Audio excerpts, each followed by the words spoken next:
Reading about the Islamic State in the news every day is about as close as you can get to reading the Hadith. The Hadith are stories about Muhammad and his companions. You open the Hadith and what do you find? You find beheadings, killing apostates, killing hypocrites, raping women, taking women as sex slaves, mass executions, forced conversions, and so on.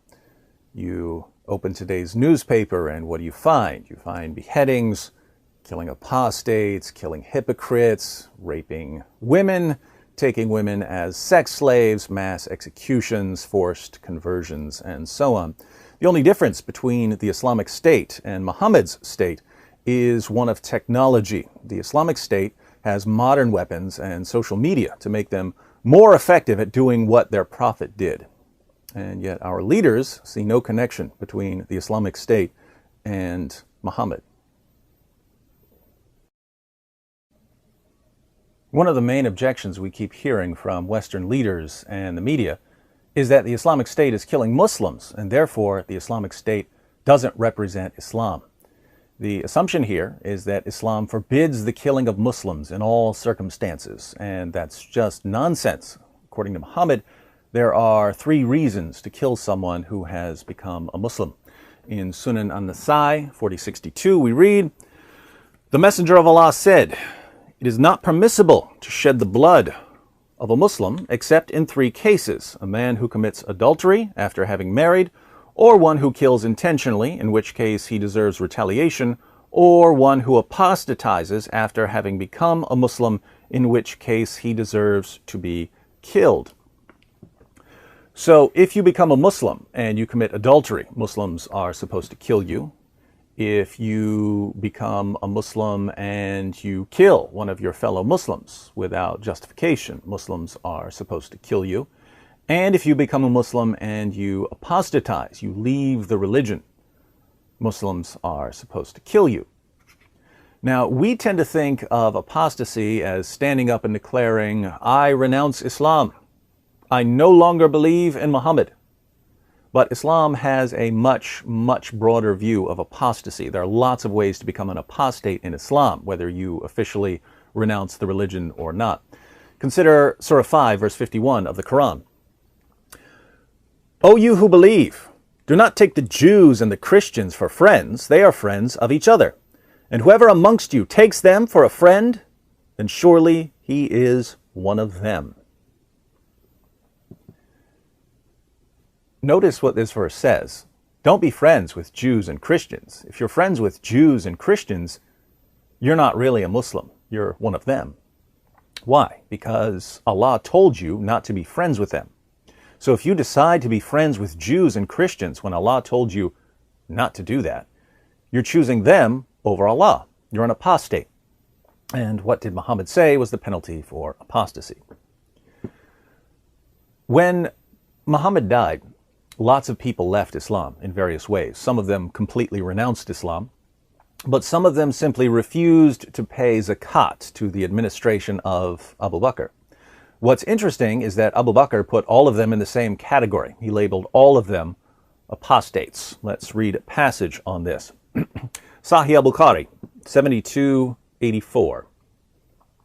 "When Allah's messenger died and Abu Bakr was elected as a caliph after him, some of the Arabs reverted to disbelief. Umar said to Abu Bakr, 'How dare you fight the people?' While Allah's messenger said, 'I have been ordered to fight the people till they say La ilaha illallah, and whoever says La ilaha illallah saves his wealth and his life from me, unless he deserves a legal punishment justly, and his account will be with Allah.'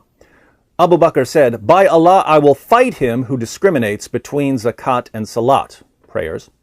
'For zakat is the compulsory right to be taken from the wealth. By Allah, if they refuse to give me even a tying rope, which they used to give to Allah's messenger, I would fight them for withholding it." That's a lot to take in, so let's break it down. Abu Bakr says he's going to fight people for refusing to pay zakat. Umar replies, like a Western politician, "But Muslims aren't supposed to kill Muslims." Abu Bakr says, "We can't discriminate between zakat and salat." In other words, if someone stops praying 5 daily prayers, we recognize him as an apostate. But the same prophet who told us to pray also told us to pay zakat. So if someone refuses to pay zakat, he's an apostate. If someone refuses to give me a piece of rope that he used to give Muhammad, I'm coming to kill him as an apostate because he's not following Islam. That's when Abu Bakr launched what are called the apostate wars. Everyone had to be brought in line with orthodox Islamic doctrine and practice. If you didn't stick to the fundamentals of Islam, Abu Bakr was coming to kill you. And what is the Islamic State doing? Exactly what Abu Bakr, Muhammad's closest companion and the first of the rightly guided caliphs, did. In fact, what was the war name selected by the new caliph of the Islamic State? Abu Bakr al-Baghdadi. He's the new Abu Bakr doing for the new caliphate what the original Abu Bakr did for the original caliphate.